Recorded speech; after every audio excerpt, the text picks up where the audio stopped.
Buddy, today I thought I'd share with you a post that the shocking truth about music school, what your professors will not tell you. This is from my website, sabrinapenayoung.blogspot.com. This is one of my blogs that I host. I also do the new music resource. And I thought I'd just read it to you. And let me know your thoughts below. And don't forget to subscribe, wherever the subscribe button happens to be. Okay, so the shocking truth about music school, what your professors won't tell you. You just enrolled for your first semester as a music major or a music minor. After being slammed with half a dozen ensembles, requirements to practice over 6 hours a day or more, hundreds of hours studying music history and music theory, you begin to wonder why you decided to study music in the first place. Then you remember, music is fun. It is. To survive music school, you must learn to hate music in order to fall in love with it all over again. You heard me. Music school makes you hate music. Absolutely hate music. Why? Chances are when you first started playing an instrument, singing, or wrote your first song, you were overjoyed with the incredible fulfillment that not only a good concert, successful practice, or good composition could bring. You don't sit after a concert thinking, I really enjoyed the deceptive cadence truly brought about by the incredible timbre in the woodwinds. Or, I knew I should have used a polyrhythm there, and that dang tone row. And chances are, you did not have to make the choice between sleeping or practicing for 5 more hours. Music school, by its very nature, deprives you of valuable sleep, social, study, and eating time. How? Simple. Because most music schools need a large number of students to perform in ensembles, and because students cannot afford to enroll in too many 3-credit courses, most music ensembles earn the average music student 1 to 0 credits. Yes, I did say 0. Hypothetically, a 2-credit course should involve 2 hours of class time per week. A 1-credit course should involve a 1-hour commitment, and a 4-credit course, like a primary studio course, should involve 4 hours of class time per week. However, most full-time musicians are involved in no less than 3 music ensembles, which requires a minimum of 3 to 6 hours each per week, not counting dress rehearsals and concerts during finals. Yes, during finals week. Who comes up with these schedules anyway?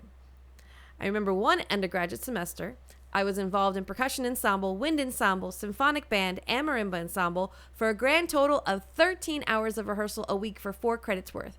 Add on top of that music theory, music history, composition lessons, percussion lessons, electronic music lessons, ear training, academic courses, etc. In reality, I was taking close to 30 hours plus of coursework while earning 18 credits, not to mention 15 hours of composing each week, 10 hours in the recording studio, and 20 hours practicing percussion. Is it any wonder why many students burnt out? And to be honest, I did. I burnt out pretty bad that one semester that I had to do all of that. So, how can you survive that insane schedule? I give you 3 ways. Number 1, you need to sleep. Yes, college students need to sleep. Believe it or not, you will study better, you will practice better, you will do better on tests if you are studying. And when you are older, you will not be tired and decrepit and sick because you gave up all that sleep when you really needed it. You need to eat right. When I was in college, my entire diet during my undergrad consisted of eating pastries from the snack machine and the soda called Surge, which essentially was just super, super caffeinated. And that's all I had. And one semester, that is all I survived on. And now I have blood sugar issues because of that. And that was a while ago. Okay. It wasn't like yesterday. So you need to take care of your body. It's the only body you got. Okay. Mozart, that one solo you have to get perfectly, whatever, that will always be there. But your body will not be able to recover if you don't sleep and if you don't eat. You need to exercise. Thankfully, a lot of us exercise already. I was a percussionist, and so I practiced 5-6 hours a day at least. I had rehearsals, all that physical activity. So I was actually in pretty decent shape all during college. And you need to learn how to say no. At one point, I was in 10 ensembles, and I burnt out entirely that semester. What I should have done is just choose half as many ensembles and do a very, very good job on those instead of being in so many ensembles that I burnt out. And then during concert season, pretty much everybody kind of had to frantically try to fill in for where I couldn't fill in. I did the ensembles I could, but then other people had to fill in for what I didn't do. And that's not fair to other people either. So take what you can take and don't take more than that. I also recommend that music majors do not do a double music major. That is what I was. I was a double music major. I was composition, I was percussion, and I was also in the honors program, which meant I had harder academic courses and also had to write a thesis, and mine was like 118 pages long. So make sure you know what your limitations are and don't go too crazy with it. The reality is that if you are a music performance major, chances are through your life, you're going to have to find something else to do because there are not a lot of jobs now, full-time jobs for performance majors. If you are a composer, you're going to have to pick up other skills along with composition. Maybe like me, you do audio engineering, music production. I do new media. I do multimedia. I do film. I do video. I also write, and I'm also a speaker. And I also teach. Everybody teaches. Even if you think that you're not going to teach, you're probably going to teach. However, music ed majors, even you are not in the clear because right now they're busy cutting arts programs, music programs. They're cutting PE classes, anything that does not have to do with passing exams and passing math and English, especially in those schools that probably need the arts the most and probably need the exercise the most are the ones that are pretty much stuck doing English and math all day. And that's for a variety of reasons. So because of that, have a backup. I knew a music teacher, very talented teacher. She came in one day and found out that she was also going to be the computer teacher. So 2 days a week, she brings her card around, teaches music, and then the other days of the week, she taught computers. I know a lot of people that went in thinking they'd be a full-time band director, and then they find out they're a full-time band director and a full-time choir director, and maybe they do something else like piano accompaniment. So diversify what you do and look at the market while you're in school, because then you can figure out what you can do and what you really need to study. For me, all those extra courses that I was taking in film and Photoshop, and video editing, and animation, all those courses, plus the fact that I was constantly writing. I've been writing since professionally, I've been writing for a very long time. But even before that, when I was a kid, I used to write stories all the time. I used to write really well in high school. So what happened was that those writing skills translated over to work. So be sure that you have a handful of skills that you can focus on. Okay. And learn to say no to extra things that are not going to help you in your career.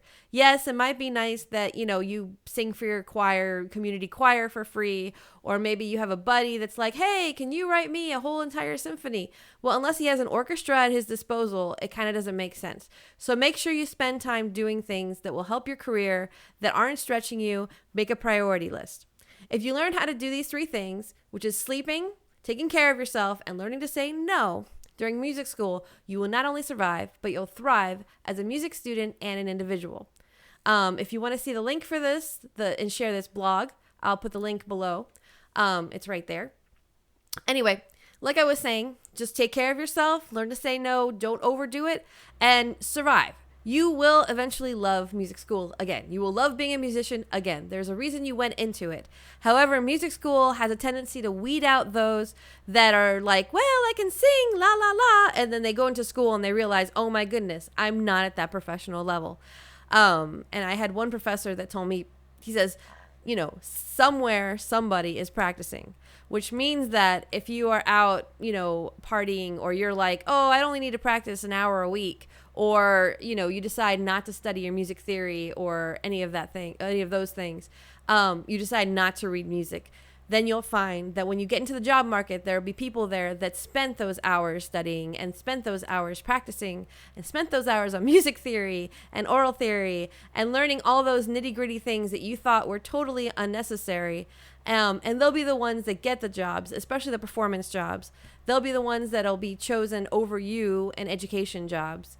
And in the academic world right now, with everything going towards adjuncts and going away from tenured professors, especially in music and arts and humanities, where things are being cut drastically, really it's the person that outshines, 200 all-stars is the person that gets the job. especially the tenure track or full-time job, because they're not giving those out anymore.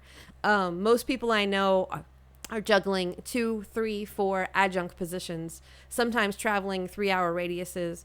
One guy I know who's a full-time history professor lives away from his family because he teaches 3 hours away. Anyway, I got to get going, but I thought I would share this with you today. All right, thanks. Bye.